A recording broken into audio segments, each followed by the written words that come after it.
Hey team, welcome back for another episode of What's Next. If you are in your car, make sure you've got your seatbelt on. If you're at home and already had a cup of coffee, my apologies. If you've not had a cup of coffee, you will not need one. My guest is, if I said high octane in all capital letters, it would not describe him in the least. You're going to love this episode. We've got a lot to cover in a very short period of time, so the hot seat is going to be on. I think you're going to get many pearls of wisdom, and they're going to come at you rapid fire here. So without any further ado, I'm going to introduce Patrick Dees. I'm going to read his bio just so I don't miss anything, but you're going to love this guy, and then I'm going to have him kind of go from there. But to say he's a serial entrepreneur, I could make a lot of fun about that because he and I share the same DNA. But co-founded, serves as the chief gaming officer for fan-controlled sports entertainment, which is going to take up this whole episode. So excited to talk about that. You oversee gaming, live sports, platform infrastructure, fan experience. You've led investment rounds, and that in itself, it could take someone to the grave. So congrats. Negotiated a deal with Twitch. The growth over the first two seasons, I know we go way back before that if we go back into Utah, and we're going to talk about that. Relationships, NBC, Peacock, NBC, LX, DAZN, Fubo, on-air broadcast, which you're sort of no stranger to the camera, which is great. You do public speaking. My son went to Caltech, so I don't know about you being at MIT. I'm going to have to give you crap for that. And you actually, cut your teeth in the early days like I did in an industry that has nothing to do with sports. Couldn't be further away from it in the wireless industry. With talk about wireless in 2002 and then Emerge Group in 2013 and plenty in between. So, yeah, Patrick, welcome to the show. Dude, I am so stoked to reconnect with you. This is going to be like, I won't say a fireside chat because it'd be like 2 cups of coffee and then 4 scotches, but we're going to dive in. What have I left out? If you're just, oh, by the way, so our team, right, our audience, pro athletes, ex-pro athletes, ultra high performing individuals that have either finished doing what they're going to do and they're ready to jump into this world of entrepreneurship, or have already done it and maybe said, what the hell was I thinking? Or somewhere in between, which is who look like you've survived it. Yep. You're still laughing, so they're still surviving. It's mid-flight. You know what I mean? It's like, the book's not over, but like as of right now, you checked in. I am still alive, so it's been good. Yeah, you're still here and you're kicking. Obviously, you're crushing it. So yeah, what have I left off with? I mean, we're going to talk about fan-controlled sports entertainment and NASCAR and all that good stuff, but yeah, what did I leave off? Fill us in on the gaps. I mean, other than the fact that I might be one of the best Fortnite players in North America and a mad shit talker, other than those things, I think you capped off pretty well. I'm sure we'll get into the details, but no, I think that does it. It's wild hearing your life reduced to a couple bullets. You're like, that's what I've done so far. So it doesn't feel like a lot, but it's been, to your point, we're still here and surviving. And I think I know we're going to dig into what all this stuff means, but I think you hit it all. Yeah. And we've got a link to Patrick's every social channel. We'll cover it again at the end, but if you just want to get some entertainment and some holy crap moments, literally just follow him. If you're not doing that, you're missing an entire spectrum of what this could look like from a totally different set of eyes, which is so cool.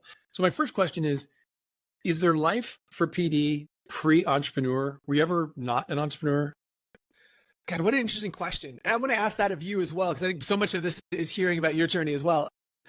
So, I think I would assert that my entrepreneurial journey got started pretty young. So I was that kid at school who was like hawking candy, right? There was never enough money, like from an allowance perspective. I was that kid who never got high on his own supply and did that for a little bit. I was trying to find ways to make some money. But I think truly when it clicked for me when I was 16 and I was at the house and I had a job. I was like delivering pizzas or something, and we tried to hustle, like try to build relationships with the regulars so they would call and, hey, get that Patrick guy to deliver my pizza and get better tips. But I'd only been working there a couple months, and there was a knock on the door, and this guy came and he was a door-to-door salesman. He sold Kirby vacuums, and so I answered the door. I met the guy. He seemed really nice enough. Kind of talk to your parents, and I'm like, sure, but kind of laughed. My parents are not going to talk to a door-to-door sales guy, but he starts talking to my dad. And all of a sudden, the guy's in the house. He's sitting in there, mom's getting him some lemonade, and they're having this dialogue about this Kirby vacuum that's a $1,200 vacuum. And we're, lower middle class. Like, again, I never wanted anything, but also it's not necessarily in the budget to buy a $1,200 vacuum just because some guy knocked on your door. So he's been here for 30, 45 minutes. does the whole demo, and I'm starting to get enraptured. I've not said a word this entire time, but always looking for, I was the guy who always takes the third option. I still do. If it's A or B, I always want C, and had my whole life been looking for ways to kind of laterally think around my parents and the structures they'd set up. And I'm watching this dude spin this web to my parents. It doesn't seem inauthentic. He's not like that. You know, I think sometimes sales gets a bad rap. I think the best salespeople are those that can build an authentic relationship and provide solutions. He's not selling them something. He was really trying to get to know them and understand them and hear them. So he has this dialogue with them. All of the sudden, they're buying a vacuum, but he discounts the vacuum like $50 in exchange for the names and phone numbers of their 10 best friends, which my parents give up gladly to save $50. Just so they buy this vacuum, and my head exploded. I literally told my parents, hold on. I chased him to the car and I said, hey, listen, that was awesome. Genuinely. I loved what you did. Can I do this? Can I follow you around? So he said, yes, why don't you meet me in a couple of days? And I was like his apprentice for a month. And then I sold Kirby vacuums for the better part of a year and a half. Pretty quickly, I was the household winner in my house at 16. And then, and then went on. The next kind of piece of that door to door was it prepared me. I did the whole Mormon mission. So I spent 2 years in Merida, Mexico, and the Yucatan Peninsula, and, you know, not very active in the church now, but so grateful for what that time taught me, because you spend the better part of 2 years going door to door selling God. Yeah. And if you can sell God, you can sell anything. So I think post that, I feel like after that, there was no other path that I wanted to work for myself. I kind of built those fundamentals of like, how do you build relationships and how do you like authentically solve people's problems? And so there wasn't a lot pre-life from an entrepreneur perspective. I just think I just was wired this way from the jump. And I'm glad it's worked out because there was no alternatives. There's no plan B. There's not like this backup plan. If I'm not doing something for myself, I don't know what I'm doing. Yeah, no, that's good. And so what did you say about the candy? Because the reason why I'm smiling is I have a story, I think, related to you, like buying your own candy or whatever it was. Yeah.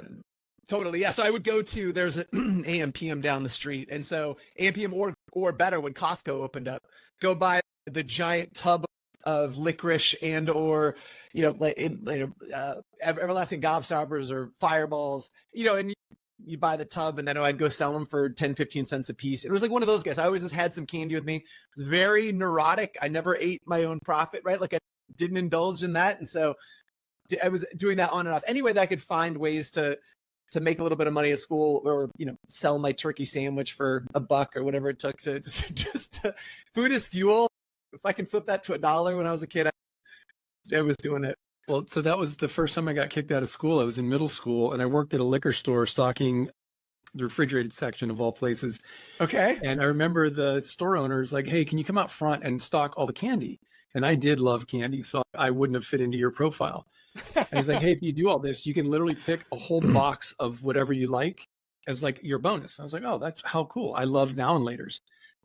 They're, you know, pull your fillings out. But I realized like he was getting them that full of now and laters. I got freaking expelled. Really? So it's funny because with that question, I always hearken like my college days. I bought a ski tuning company called the Speedy Snowman, which is an entire episode in itself, because as you imagine, I'm at San Diego State. I take my scholarship money, which you just got to check back then. It didn't get credited to your account. I got to check. Right. I go and buy the ski tune-up business, because if you're in the ski business, you get to ski at the local mountains for free. That was my only makes sense. Yeah, that makes Making sense. money was completely secondary. Yeah, you're skiing. I found a place for sale. Okay. It's called the Speedy Snowman. Well, what I find out is the reason why it's called a Speedy Snowman, it's a freaking drug dealer's thing that was just a ruse for selling cocaine. I had no idea. And so I'm like tuning skis, and guys are coming in like, hey man, can I get the deal? I'm like, sure, it's $35 to tune your skis. I don't know the deal. I called the guy, I'm like, what the hell? He's like, yeah, that was kind of like my other business. Okay. So yeah. How many people asking for the deal did it take for it to click? You're like the third or fourth. It was early because most of my business was going into ski clubs and teaching them how to tune up skis. Sure. So that they'd be like, that just sounds too hard. Can you just do it? I'm like, yeah, load them up in my van and I'll take them back to my shop. But yeah, when people were walking into the shop, which wasn't really meant for retail, asking for the deal, I was like, something's massively gone wrong here. So I'm going to use that euphemism for blow for the rest of my life. I'm like, do you have any this speedy snowman? Snow? I actually, this is not a conversation about drugs, but I've never actually done blow because I think I would. I think when we talk about entrepreneurialism, but like, I think self-awareness is a superpower, and I know that I would go from not ever having tried it to having a real problem. I think I would really like that juice, and so again, I'm self-aware enough to know that I don't need the speedy snowman. I don't need a problem in my life, so we're gonna stay away from that stuff. So, And as I introduced you at the beginning of the show, high octane, you got it already. Yeah, it's provided by nature, which is awesome. Fan controlled sports, because I'm just slightly a little bit older than you at 56, but I'd say not growing up in the gaming culture, right? My kids clearly had twins that are 23. Totally get it. You saying you're an awesome Fortnite player, kind of going through that fan controlled thing. Where did that idea even come from? Who are you around? What was the split rock moment? You're like, this has merit. And what is it? Yeah. At core, it's exactly what you think it is. It is this idea that we're reinventing sports for the digital age. So it's traditional sports meets gaming. So imagine behind me, you can see where it says fan control football. So that is Madden in real life. So it is the fans at home are calling plays, drafting players, interacting with it as if it were a video game at home. And then like real life athletes on the field, Johnny Manziel, Terrell Owens, they're out there actually running the plays that fans are calling. And because I'm at home, there's a skill component involved. So the better I am as a play caller, the more I level up, the more weight my vote's carried. So everybody gets a vote. Not every vote is created equal. So if you and I have been in the ecosystem and you've been not only calling a lot of plays, but calling them well, you're rewarded and your vote carries a lot more weight. And so this kind of gamification of sports came from actually a really interesting time in my life, and where you and I met. You spoke a little bit about us being both in wireless. I was at a startup in the wireless space, and we'd raised some capital, and we had known there was an exit coming, right? That we had seen this on the horizon, and so one of the founders there and I were really good friends, and we knew we made a really good team. But we didn't know what the thing was that was next. And so you talked about, I joked about being into Fortnite. That's my kind of new thing. I am a core gamer, though. I very much love video games. My two favorite things on the planet outside of kind of entrepreneurialism would be video games and live sports being kind of this last bastion of authentic drama. And then video games, that lean forward experience where I'm engaging with the narrative and, having some agency with what happens on the screen. I had intentionally, although I had opportunities, I hosted a podcast for years that was about video games, and not unlike the Speedy Snowman, I only started that podcast to build up a bunch of distribution so the OEMs and the Microsofts and the Sonys of the world would send me free consoles and early access to games so I could talk about it. It's the only reason I started it, and it ended up taking off. Here. It is. I'm totally.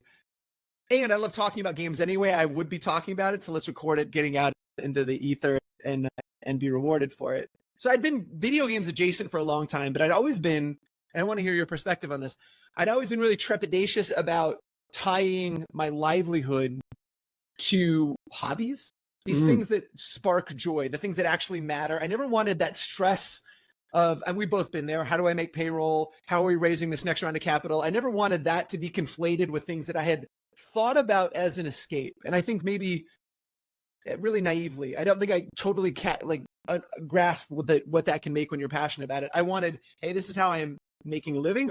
Early in life, it was slanging phones. Later in life, it was repurposing and reselling those phones. That was work, and these are my hobbies. So we had this exit coming. Started thinking, what are the things? It's like you've heard it a million times. Like, get involved, build a business around something that you're passionate about. It'll sustain you when times are tough. And so we started really, I suppose, for the first time in my life, giving that a shot, letting that spin around in the brain a little bit to say, look, what do I actually love? And is there a way to monetize it? How do I be part of that scene and potentially change it? Anything I want to do, I don't want to just, and that's why I moved away from slanging cell phones was, at 21, I put $30,000 worth of phones on a credit card, and I opened a kiosk in Arizona Mills Mall, money I didn't have, and started slanging cell phones. And it was great money. It was a great experience to learn how to sell, to be in business, right? But nobody ever in the history of the world has woken up and been like, just popped out of bed and be like, I cannot wait to slang cell phones today. It's not, it was an awesome thing, right time, right place. I will be eternally grateful. And for a lot of the people, present company included, that I met during that time, but all of a sudden it was like, hey, here's this opportunity. Can I do something that I love? And also, can it be a game changer? And so we had a little bit of time and energy to think through that. And the two things that we had come up with was my partner, one of my best friends on the planet, Saurabh Fruity.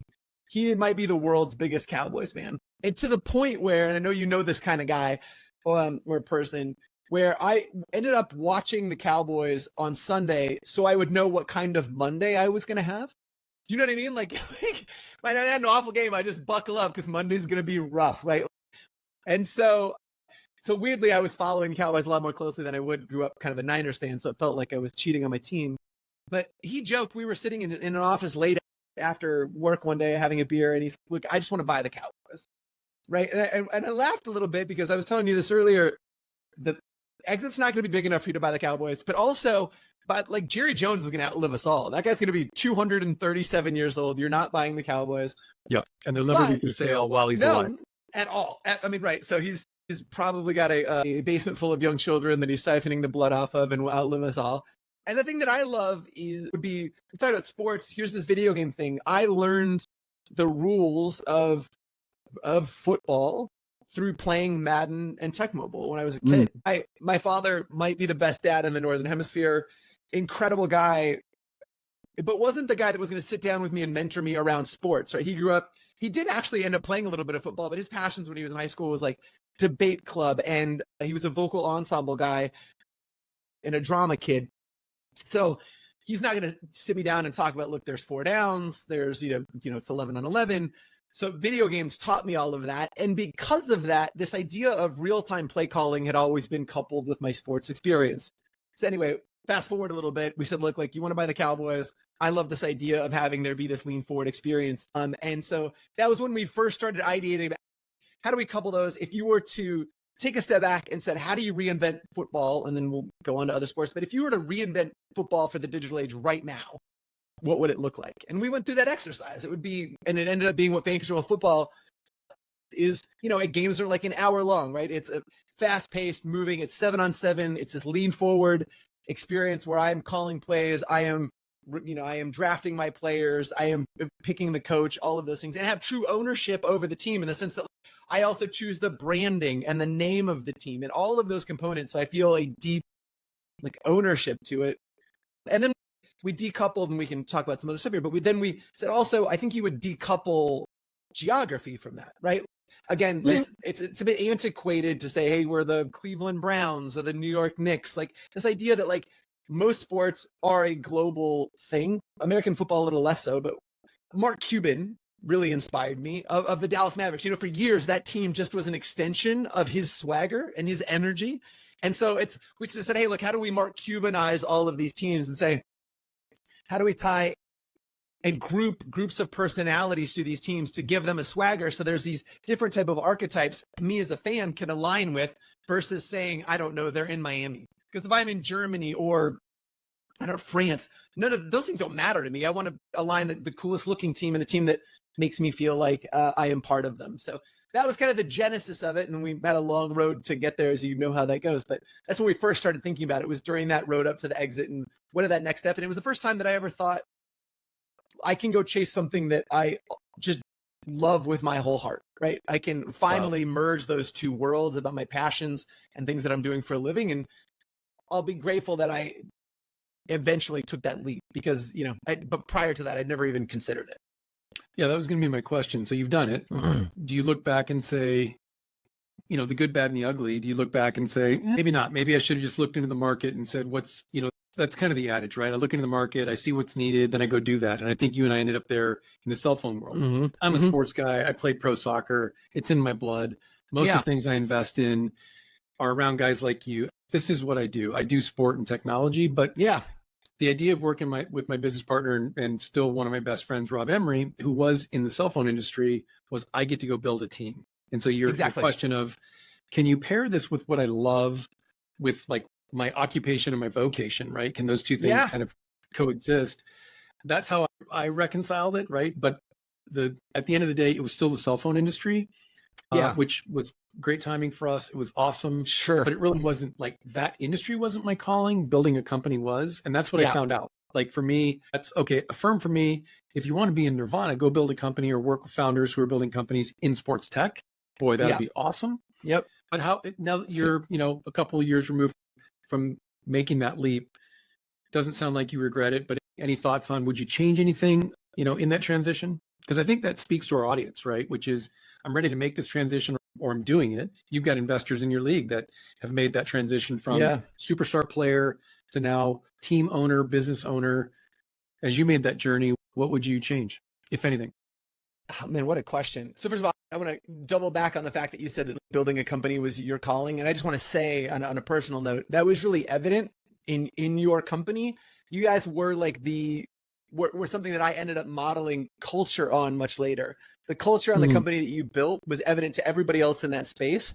And it was like only really like awesome human beings that I want to go to Thanksgiving dinner with, people that I want to spend time with. And it was like that unity that you guys had was something that I've referenced multiple times with you and another group called IQ Metrics, like these guys that like had the right types of individuals that we could go put in place.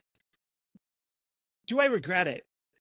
No, absolutely not. I don't even want to feign hesitation there. I think there are some things that I would change clearly. I mean, anytime you go on a journey, there's things that you would do differently. I think was the right decision. And you and I are similar in those regards that like what I've been passionate about has been getting the right people on the bus and the right people around the table to be able to say, here's the vision, here's what is possible, here's what we can build. And then that camaraderie, again, I wasn't a professional soccer player, but I've always loved that locker room feeling and knowing that I've got a group of people that I'm going to battle with this shared vision and a belief in this thing.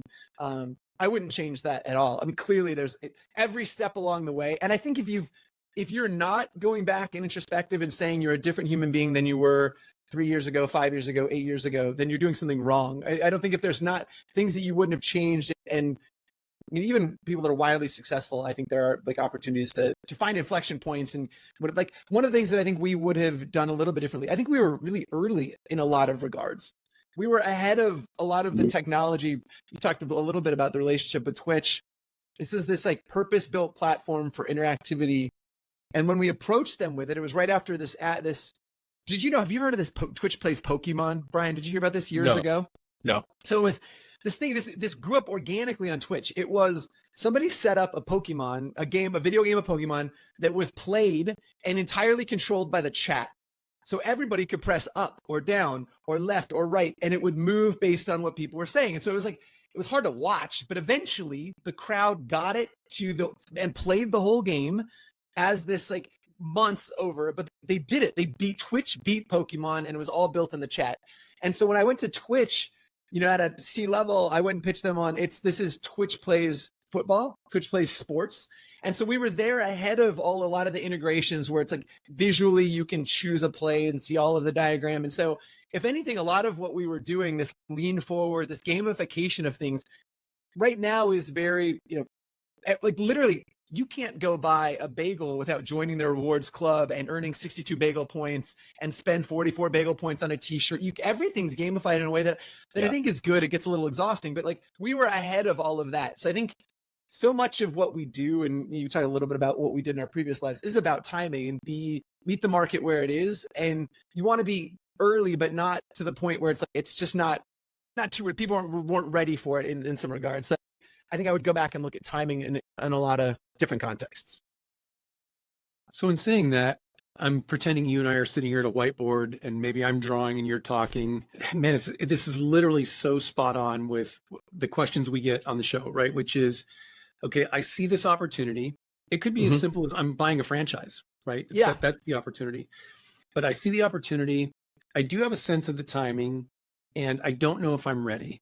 And just hearing you talk about that, how much of that is sort of risk balance? Because I mean, you guys are on the bleeding edge of, I know that's not an easy question to answer, but how do you look at that and go, okay, here's how I kind of found I think we're going to do this. Yeah. Well, I think that is a good question. I think, first of all, I would, and this is personal preference, but I would, to your point about being on bleeding edge, I always want to be where I can be first to market and then rely on my ability to educate the market and create that space. So I know that I'm going to have to be tip of the spear and say, hey, this is not where the market is, but this is where it's going. And we want to be first to market in that sense. And so when I would start building a team, one of the things that I really look for to go in with me to a lot of these pitch meetings are other folks who really love to tell stories, right? That can paint a vision to say, look, this is where the market's going. We have a huge opportunity to be there first, and then paint that strategic vision of being first movers along with these partners, and get other, both obviously with, our investment partners, but also the strategic partners, to say, look, we have an opportunity. This is the opportunity. And so I would say, I think that is a tough balance. It's going to be different in every single case, but for us, it was like, let's find those storytellers. Let's go do our best to educate the market. We know that's where it's going, and we know that it's going to take a little while to catch up, but we'll have first mover advantage. Hopefully, we've done this right. We've created a lot of IP. We've built a really strong moat around us. So we're not only first, but as the market catches up, we're positioned well to do more with that. So yeah, that's what I would say that. Man. So, the cool thing in that, I think this is great, right? And to me, I'm already told you this, you're going to be on the show again, because we can look at these personality traits. We can also talk about, our entrepreneurs born or built, but when you talk about the personality traits, that first mover, first to market mentality, I think even in the spectrum of, okay, you are an entrepreneur, let's say whether you're born or built, regardless, I think there are people who say, man, I am just not comfortable in that first mover position. I'd put Rob Emery in that group, let's say. Yeah, sure. Yeah. He is a data guy. He knows it, and he just crushes it when there's empirical evidence. And we did that at ProtectCell. Of course. I'm a little bit more of a first market guy. Yeah. Which means I'm okay with a little more risk. It's a little more exciting. To your point, storytelling, that's awesome. And I think that combination of those two are really cool. So I think it's great that as people listening to the show or watching the show would say, where do I fit? Am I a first mover? Am I an early adopter, which fits right behind them? Am I a follower, which may be at the end, right? Maybe a franchise speaks better to you because you're buying something and following the other success. And somewhere in the middle is just that range of you get to put your toe in either water. So I think that's awesome insight, to be honest with you. I think, well, and I love what you said too about, it comes back to that being self-awareness, that like you understood your strengths, and then Rob compliments you very well. And I think that idea of making sure you know what your core competency are. And I've always found myself like, it's a weird flex, but we've been nominated for 4 Emmys, and I know nothing about the broadcast world, but owned broadcasts. And so was lucky enough to find some people that were really operationally strong. I had a really good, I think you should see the whiteboard. I mean, it is a wild, I had a really, I think, really granular idea of what I wanted to do on screen. And it was like, but without those people that are really capable of blocking and tackling and then refining it. The other thing that I think spent a lot of time and like understanding is an idea isn't going to build a company. It's that execution compounded over time, right? Like you can have these incredible ideas, but if you don't have folks around you to hone the idea and have those spirited debates and get it to where it needs to be. And so I think that helped me with broadcast, was to say, I want to do this, and having people say, look, this is possible, or have you thought about this? And it becomes something different and something better. Doubling back to that, when you're thinking about when you want to go, and based on market or whatnot, make sure that you've got those folks around you that are complementary. And I know that sounds self-evident, but I feel like so many people don't do it. I think way too many people, when they look to find a partner, they find somebody who is like-minded, and which is also good, right? You want to be around people that you're going to spend more time with your business partner than you probably with your spouse. And you're going to argue with your business partner. Let's say, I was thinking about this the other day. Like if you argue with your partner on small things, but again, this is super healthy, 3 times a day, compounded over, 10 years, it's like 10,000 arguments you've now had with this person. You have to find somebody that you have a really great, authentic and candid ability to speak to. But so I understand this idea where people want to find somebody they just like to hang out with. But if you've got a partner that you agree with on everything, then you've got one too many partners. Yep. You've got that handle. So anyway, finding people that like complement you. No, that's a real pearl right there, because in teams, right, high performers, to me, there's 2 trip ups. One is the ego gets built up no matter, that's how we get what we are, right? And so for someone who's crushing it in the NFL, you didn't get there because you're, aw shucks, I can't believe it. You're like, you're the best. You get on the field, you're like, no, my ass off, and I'm just going to run past you, and I'm going to go catch a touchdown, and I'm going to freaking spike in your face. Yeah. And the world rewards athletes to do that. Or you're a high performer and you're selling the crap out of it at the company you're at. And you're like, why am I making money for somebody else? I'm not doing this for myself. When you leave that environment, you don't leave that ego. And so that's what I Yeah. think, to your point, it's like, it's self-evident. We say that today with a lot of scar tissue and brokenness. But Yeah. to me, and there's no cheat code or shortcut, right? I No. think that's another thing here in business is like, we're trying to just save you some of this pain. Don't go find a partner who's exactly like you, and don't go on your own and be a lone wolf. Like you I can go agree. do business on Totally. your own, but build yourself a team of people who will help you, right? Yeah. Jim Rohn's famous for saying, show me the 5 people you surround yourself with, not your 5 best friends. Show me the 5 people you surround yourself with. I will show you your future. Yeah. Yeah. And you sit Very in well that for a said. second and you go, relationships at home, the relationships at work, the business partners, the strategic partners we have. Wow, that's an interesting concept. And we don't get that when we leave our high performing world because somebody else is already doing that for us. Right. So I think Yeah. that's such an awesome point that you bring up because that can be one of the hurdles. So for everybody listening or watching, pay close attention to that, right? You just heard it here. You've probably heard it before, maybe in different contexts, but it's make sure you get that team around you that are not just a bunch of yes people telling you how awesome you are, blowing you up on social. Get some people that can have those candid 3 time a day conversation. We call it rush to conflict. Hey, something's Yes. not right. Everything else can wait. We're going to get in there right now, right? That's what makes Rob and I did a good job of that. I'm stealing that shamelessly. Rush to conflict. I always say I'm not big on contention, but I'm very big on confrontation. So Yeah. I'm going to confront everything all the time, but it's not contentious. It's built in a shared belief that this is the vision, this is where we're going. But I think so many people conflate those two, that confrontation equals contention, and it doesn't. So I'm gonna steal that shamelessly. I love that. Yeah, well, I'll It's amazing. credit. I loved it because he's an ex football player, and so I just love this idea that no, we see it. We're gonna go figure out that problem really quick. Yeah. It's a really good point. God, man, we could go for 3 shows here. I could go in so many different directions. I love this. I do want to say this, which to me is just so cool. The way you described your vision for fan-controlled sports, fan-controlled football, fan-controlled sports entertainment, all of it with the depth of not only weighted votes and the why and the buy-in. I think for guys of my generation, not just the Gen X thing, but who didn't grow up playing video games, and you look at those who do, of like, what a mindless waste of X, and insert all the other crap that people say. Yeah. But the way you describe that, unless you had done that, you would have, no one else could have built that before you did. Yeah. Because you had that experience, the mindset, and you knew going into it that it would appeal to the people that did it. I think that's just fascinating that you could take that, because it did answer your question. Can I go marry what I love with what I do as an occupation, as a vocation?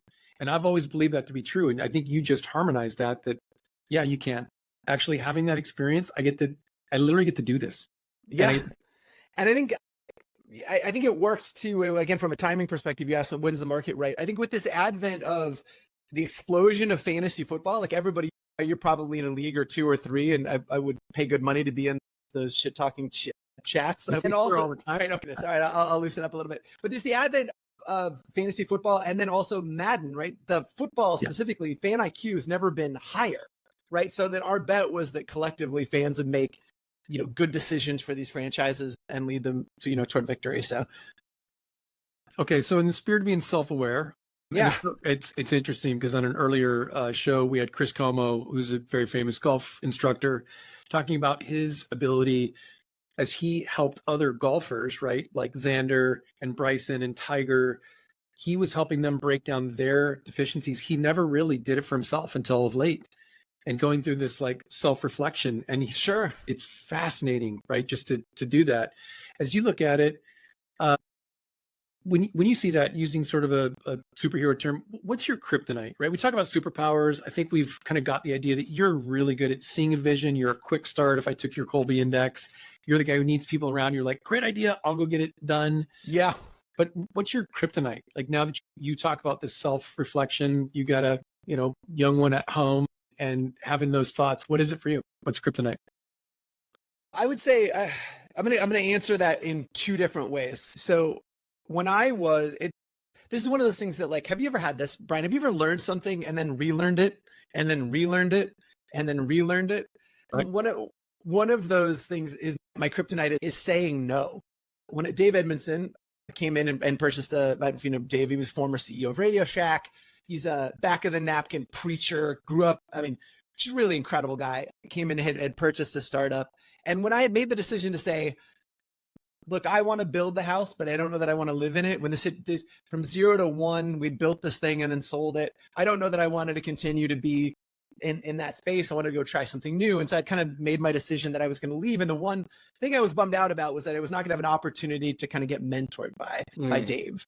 And so on my way out, I said, hey, literally we're by the elevators. And I was like, just on a whim, I was like, hey, Dave, give me one piece of advice. What's something that I need to take with me for the rest of my career? You've worked with me for months now. And he thought about it and he said, Dees, strategy is what you say no to. He said, guys like you, your whole life will have unlimited number of opportunities, and you are going to be, because you like liking things and you're excited about possibility. You see possibility in everything and everyone, and it's an admirable trait. But your strategy is going to be, what do you say no to? Because there's cost. I mean, and then you get into that, you break that down. There's opportunity cost to everything that you say yes to. Yeah. There's opportunity cost all over. And so it's one of those things that I feel like it hit like a ton of bricks, and I lived it for a while. And then I had to go relearn it. So there's that kryptonite popping up again. I was like, there's so many things that I want to do, especially when you talk about, capital corrupts, like post raise, you all of the sudden, you've got this opportunity to go in all of these different directions. And where the vision's always been up here, it's always a step function change, right? And I, especially post funding, all of the sudden, I wanted to pour gas on all of it, right? And I need to keep coming back to, what do we say no to, but with me personally, and then leading a team and helping others see that while this idea may be great, it's not the highest use of our time right now to be able to get to that ultimate vision. And I think that's been my kryptonite. I think that, and then you talk a little bit about, being at home. I think this idea, it's taken me a while to learn that home work-life balance is a myth. And the only thing I can do is be present.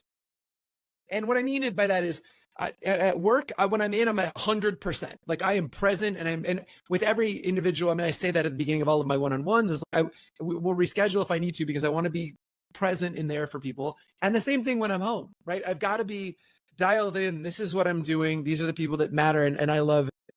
And so I think I keep forgetting that too. I keep trying to multitask, and I keep trying to do both and serve multiple masters. And I think those two kryptonites are things that I know I'm probably always going to struggle with. And that goes back to our previous point about finding people in your life and enroll them in those kryptonite things and say, look, I need you to be my check, Brian.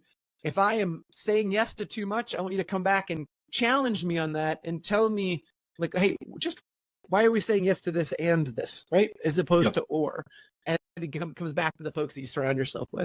So that's great insight, because it transcends, you just brought it sort of full circle with, it's in life for sure. It's in business. And around that group of people, if they don't understand where your North Star is, it's awfully hard for them to hold you accountable to, why are we doing that? Or where are we going? What's going on? Totally. I think that's really important. And you and I, if we're ever business partners in anything, we're probably going to need a third leg of the stool, because my kryptonite is saying, no, like I really learned this, again, relearned, using your term, let your yes be yes and your no be no. First and foremost, because I really value integrity. And I found that the more I said yes, thinking about being liked and generous and all the things you could cut yourself on the back for being, the reality is I was letting more people down because I was doing it half-assed. I wasn't getting it done right. And the more I actually said no, and so I appreciate you sharing that. And it's a good lesson for all, right? Because we've come from such a yes place as high performers that when we do make a step into whatever we're going to do on our own, time is valuable, whether it's with your family, first and foremost, and then your business partners, and then your business, and then your customers and your partners, and you go down the line. You're being able to say no does give you the latitude to say yes to things that matter. So I think that's a great thing to kind of put there for sure.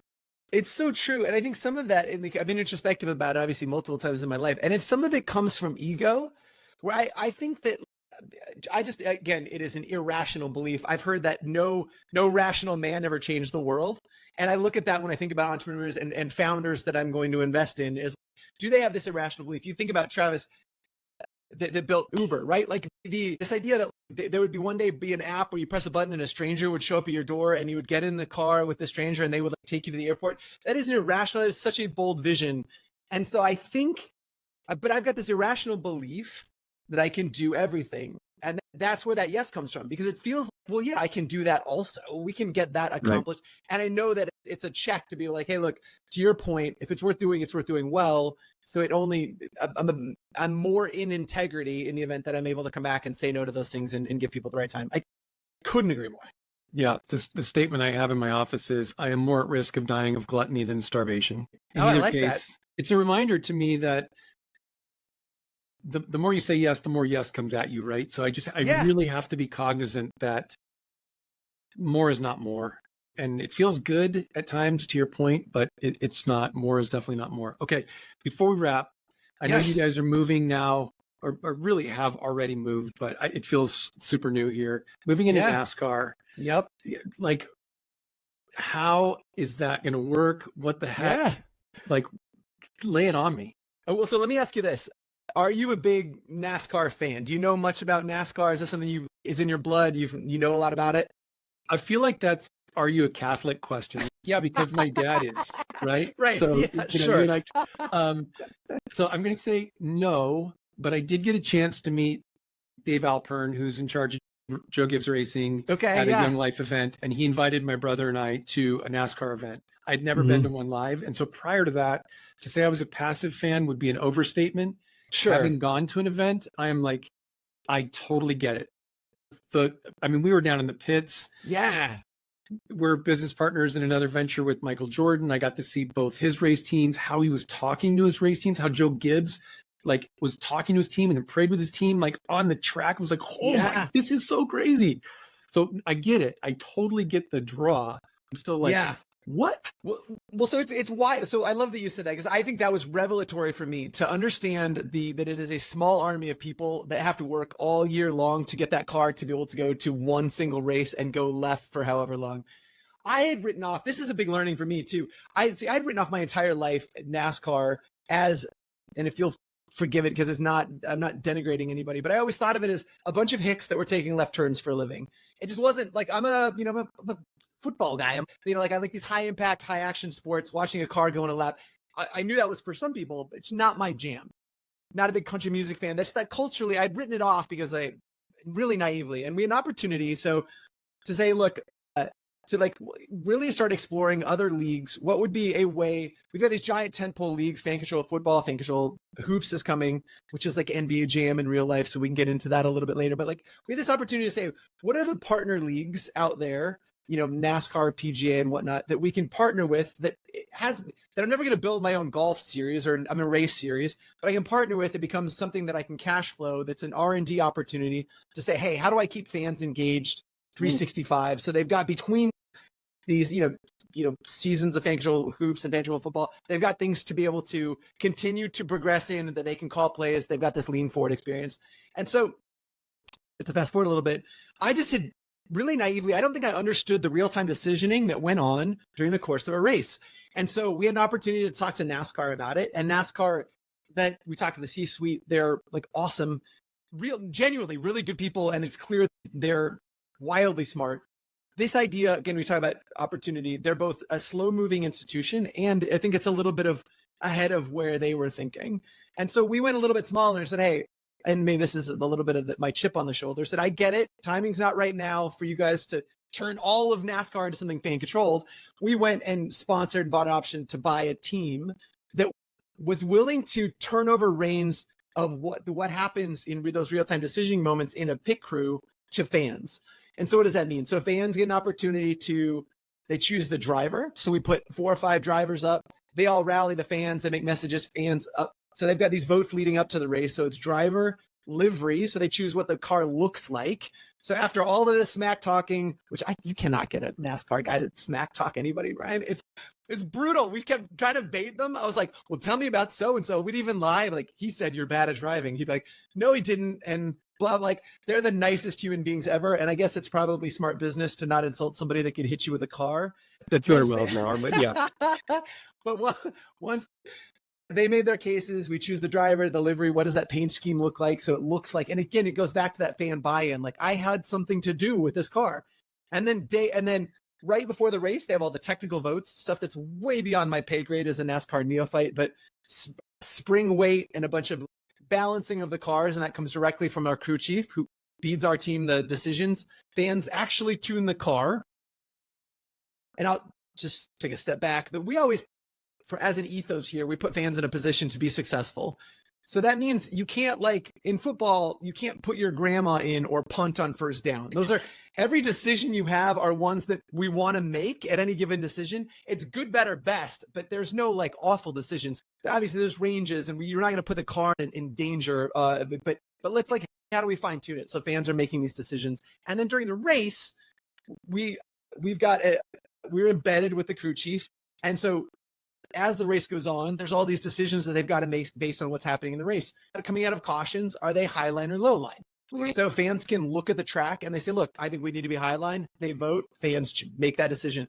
We know our crew chief says, hey, we need to pit within the next 8 laps. So fans can say, are we pitting in 2, 4, 6, 8? Fans are choosing when we pit, like all of those decisions and anything that he sees that the car might need. For example, in our first race in Phoenix, the Xfinity Championship, our driver spoke directly to the fans. So fans are plugged into the audio from the crew chief and the driver. So our driver said, fans, the car's a little tight. I need you to loosen up. Can we make some adjustments? So then the crew chief gave us that information, what was possible, and fans made those adjustments, loosened the car up, and we ended up, having a really good race. So that's at core.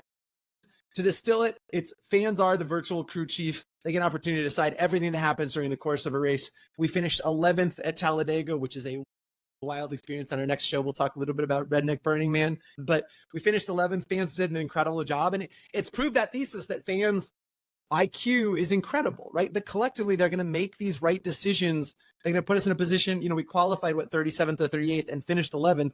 And talk to our crew chief, that's all fan decisioning. So that's fan control racing right now. And we're, got a race coming up in the Poconos, and then we're doing Vegas toward the end of the year, and hoping to continue to invest in that, because that passion of that sport is it's unparalleled. It blew your mind when you got to the race. I was just interviewed by this group called Essentially Sports, and they called me the Ted Lasso of NASCAR.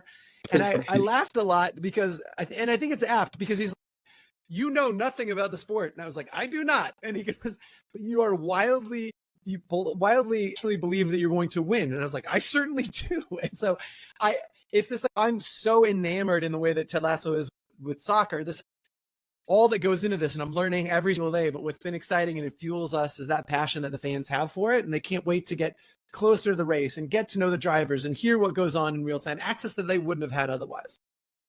Well, then I'd be remiss without saying, okay, so I've heard that. I'm as fired up as you are speaking. Where do I find you? Where do I find, I'm assuming it's an app, right? And I kind of know that, but it's an app. So where does somebody find you after they've just heard all that? Yeah. So in the App Store, Google Play Apple App Store, just search Fan Control. It's called the Control app. You have an opportunity to get in, signed up. We've got a race coming up on the 11th in the Poconos. Cannot wait. Get in there. Right now, the driver vote is ending today. Pretty soon you'll be able to, looks like it's going to be Mason Massey's our driver. And you'll be able to choose kind of the paint scheme of this. And through that app, you'll be able to hear all of the updates of everything that we're doing. You can follow us on Twitter. We're at Fan Controlled. Also on Instagram, and I'm at P to the Dees everywhere. P to the DEES. So find me. I'm not as good on social as Brian might have made me out to be, but I feel like I got something to live up to, and we'll continue to post wild fan control updates. Well, if you see his headshot on anywhere social, if it looks like a guy running, an EDM concert in the middle of Glasgow, you found the right guy, right? And not too far of a stretch. I'm just telling you, the guy. I deserve that. Patrick, thank you. My takeaway from listening to what you said, not that we can distill it down to one point, I just try to at least get one big nugget, is there is absolute proof that if you follow what you love to do and marry that with sort of the timing and opportunity, there's the journey, right? I mean, you can see it on your face, the joy in your voice of going through that. There's a lot of pain that has been behind that as well. You and I could lament about that, but I think the joy that comes with doing what you love to do is certainly worth following that passion. So thank you for being on the show. It's been awesome. I can't wait to see how the team does. Also got basketball coming up, which is so cool, kind of across all sports, which is so much fun.